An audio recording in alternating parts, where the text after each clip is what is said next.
ఇప్పుడు మీరు first of all పాలకులు అట్లా ఉండే విధంగా ఎవరో ఒకళ్ళు, నేను అందుకనే ఇక్కడ పాయింట్ రేజ్ చేస్తున్నా, పాలకులు అట్లా ఉండే విధంగా సిస్టమ్ ఫాలో అయ్యే విధంగా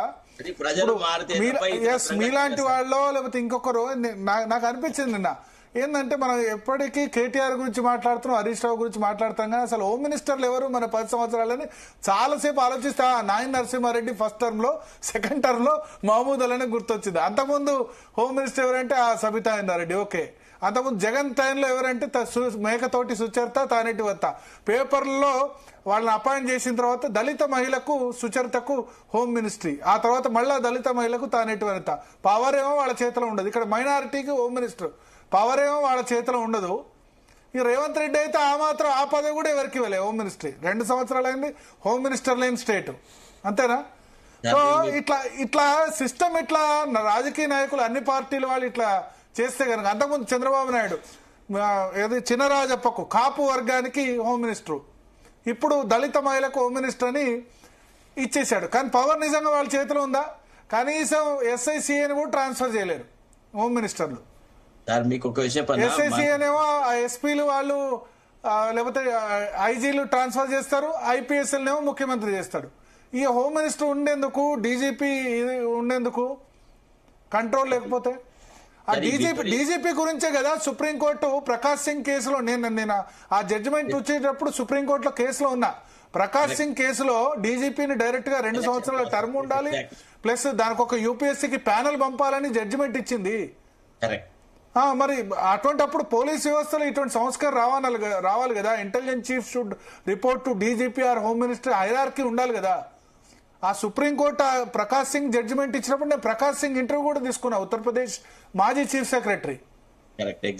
మరి పోలీస్ రిఫార్మ్స్ ఎక్కడున్నట్టు?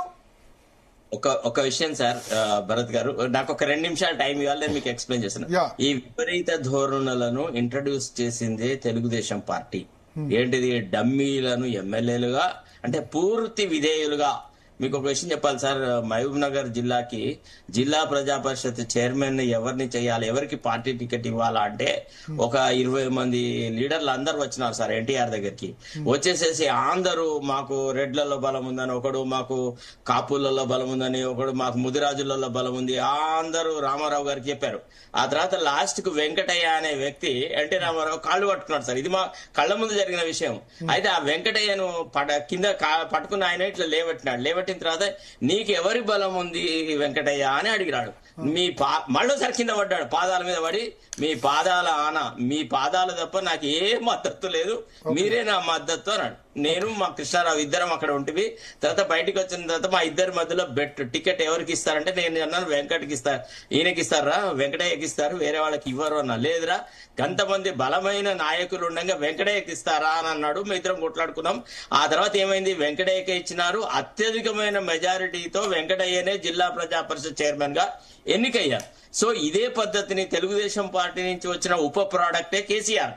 సో కేసీఆర్ కూడా ఇదే పద్ధతిని అవలంబించినాడు. మీకు అంతేగా సార్, చాలా చోట్లలో కేసీఆర్ అదే చేశాడు, జగన్ అదే చేశాడు, ఇప్పుడు రేవంత్ రెడ్డి అదే చేస్తున్నాడు, అందరూ అంతే.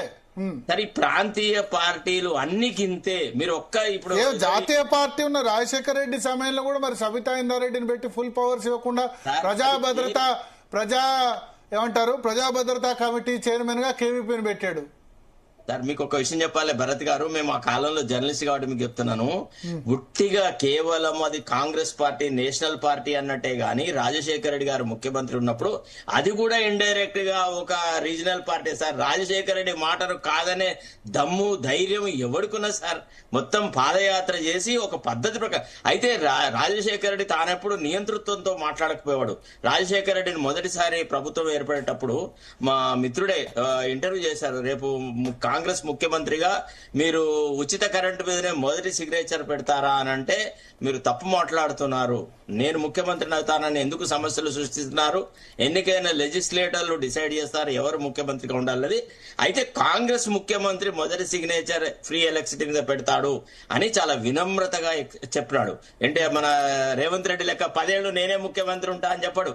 అంటే 10 ఏళ్లు నేను డమ్మీలకే టికెట్లు ఇస్తా, నేను ఇచ్చిన పైసల మీదనే ఆధారపడేటాళ్ళు థర్డ్ క్లాస్ ఫెలోసే ఎమ్మెల్యేలు అవుతారు, వాళ్ళకందరికి నేనే నాయకుడిని ఉంటా అని అంత అహంకారంగా ఎవరు మాట్లాడలే.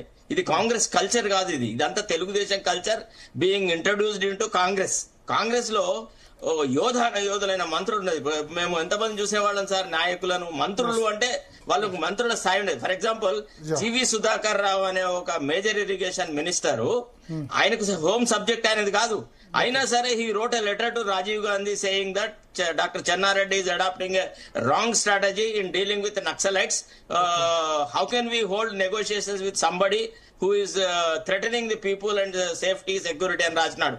అట్లా ఎవడున్నాడు సార్ ఇవాళ? సార్ ఒకసారి వెర్షన్ తీసుకుందాం, మాట్లాడదాం. చంద్ర గారు, కోరకట్